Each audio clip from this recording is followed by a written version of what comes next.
Hello, my narcissistic abuse family. I'm going to start using my bumped, bruised, and blessed family instead for those of you that have been here for a while because I like bumped, bruised, and blessed because it talks about where we've been, where we're going, and everything that we've achieved. So, hello, my bumped, bruised, and blessed family. I love this community. We are family. So, I'm also going to make a change. I'm going to start with an introduction for new people because I know that there's new people here all the time and I love it. My name is Michelle. I speak about narcissistic abuse.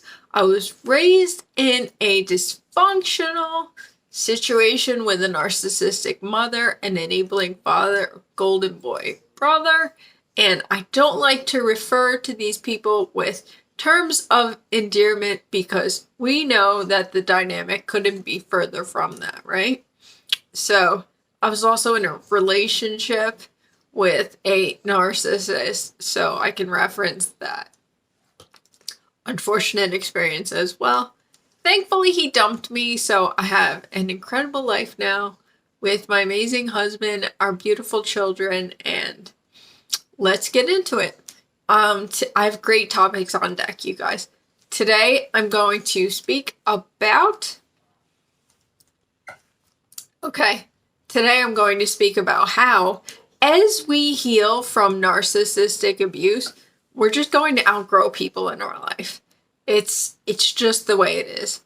For a lot of people, I have gone no contact since August of 2019, and during that time, I have basically eliminated quite a few relationships in my life.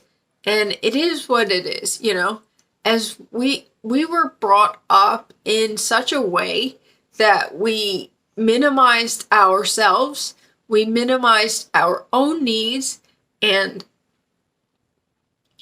we lowered our standards, we accepted mistreatment and disrespect.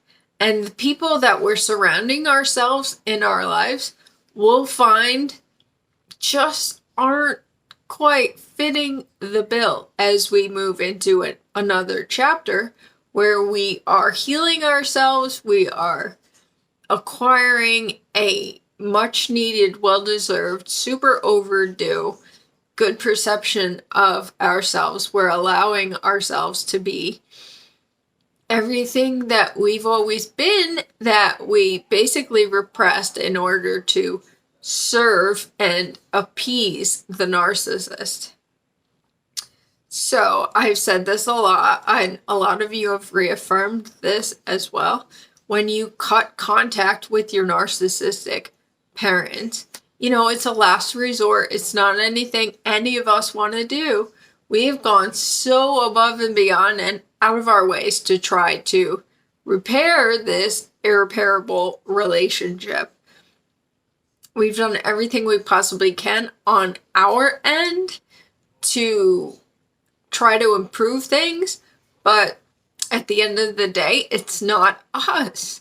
And that has been an instrumental part of my healing, is just coming to terms with just reconciling that you can't fix everyone, you can't help everyone.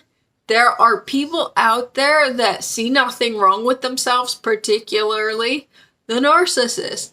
They have erected this airtight, impenetrable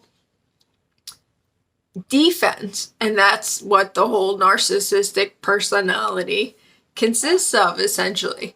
They are so protective of their own vulnerability, fragility, that they can do no wrong, and that's their narrative, and they're sticking to it. So when you have a narcissistic parent, there's nothing you can do with it. You can try to appeal to these people, like, emotionally, logically, all of it, and it doesn't make a difference. It doesn't get through to them because they are so committed to their own themselves. They're so committed to protecting their own egos. Everything they do is super egocentric, and unfortunately, that does not include prioritizing a relationship with their children. So we're left with no choice but to finally protect ourselves, step away from the dysfunction, and heal. So when we go no contact with the narcissistic parent, the duo, if you have one of those, I have a duo, I have an enabler, that henchman that ferociously protects the narcissist. I have no contact with the golden boy brother either, because he has morphed into a narcissist. He's just replicating the same upbringing that we both knew growing up. He's doing it now.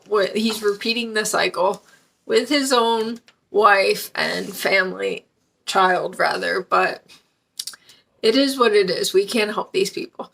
So in terms of the extended family, unfortunately, sometimes you just have to extricate yourself from all of it. No hard feelings or anything. It's just these people probably don't see anything wrong with the narcissist because they're not in the thick of it like we have been. You know, the narcissist only cares about projecting their best selves, right? To their phony facade, I should really say. They're always trying to, bolster themselves. They're such great people. They're model parents, as far as anyone else is concerned. They're devoted to their religions or whatever. That's another facade. So the extended family does not see them for what they are. They probably have their own suspicions, but at the end of the day, they don't experience the malice that we have endured. So the extended family most likely will turn a blind eye, or I've spoken about this, it's like the mob mentality or the bystander effect or diffusion of responsibility. Nobody does anything because they're just repeating the same cycle that they've known. Narcissistic abuse is a generational thing. It typically will span numerous generations, multi-generational, as Gabor Mate would say.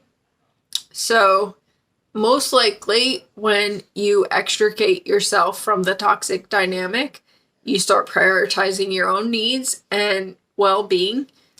The extended family is not part of that, and it's very unfortunate. And it's hard for us as victims of narcissists because we're particularly sensitive to it. We're empathic. Most of us. I mean, I can't make a blanket statement say all of us, but more than likely it's most of us.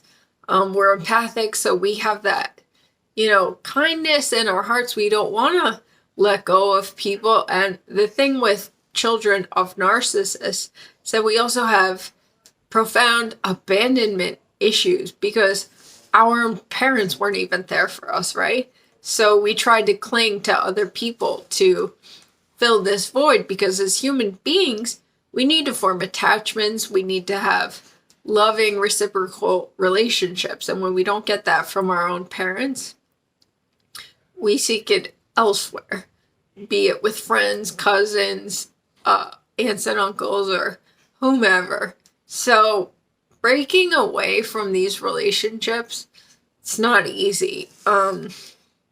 Like I said, it doesn't have to be anything dramatic or any ill will. It's just, you just grew out of it, essentially. And I'm also inclined to say that a lot of us are on a spiritual journey, given the nature of our situation. Narcissistic abuse has caused us to evaluate our lives on a different level than most people will ever perceive. So there's so much going on here right now. My dog, I'm sorry. Distracting. but even friends and stuff like that. Like as you progress through your healing and you're becoming more self-aware, you're getting to know your actual self instead of being stuck in this state of hypervigilance where you're always people-pleasing as well. That's definitely a result of being narcissistically abused. You become a people pleaser. You prioritize everyone else's needs ahead of your own. It turns you into codependent because you're always monitoring everyone else's feelings, how everyone else is doing, instead of yourself, which is something that should be established during the formative years. During our childhood, parents are supposed to equip us with that awareness where we are supposed to take care of ourselves, respect ourselves, be aware and cognizant of our own place and our own status. So when you break away from these relationships, it's hard, particularly for us, because we've tried to form attachments with people, and we've been so profoundly failed by our parental figures, caregivers, whomever was narcissistically abusing you. It's hard. It's a tough pill to swallow, and it's isolating, but it is what it is. So part of healing is going to be like isolation. You'll feel lonely, but you know what? You're making way for more enduring, meaningful, authentic, and genuine relationships in your life. And it's absolutely worth it. Absolutely. I promise. So, all right, you guys, that's all my video was about today. Stay the course. It's worth it. You are worth it. We did not prioritize ourselves. We constantly repressed our own needs and our own well-beings because of the narcissists in our lives, constantly putting us down, trashing us, and elevating themselves. But as you progress through healing, you're going to grow out of certain situations, relationships, and that's okay. That's what happens throughout life. That's what is meant to happen. We're human beings. Everyone is changing and evolving, different rates, and that's the way it's supposed to be. So I love you guys. I will be back with another video, hopefully next Sunday. I love you all. Oops. Please like, subscribe, and share for anyone you think would benefit from this information. I love you all.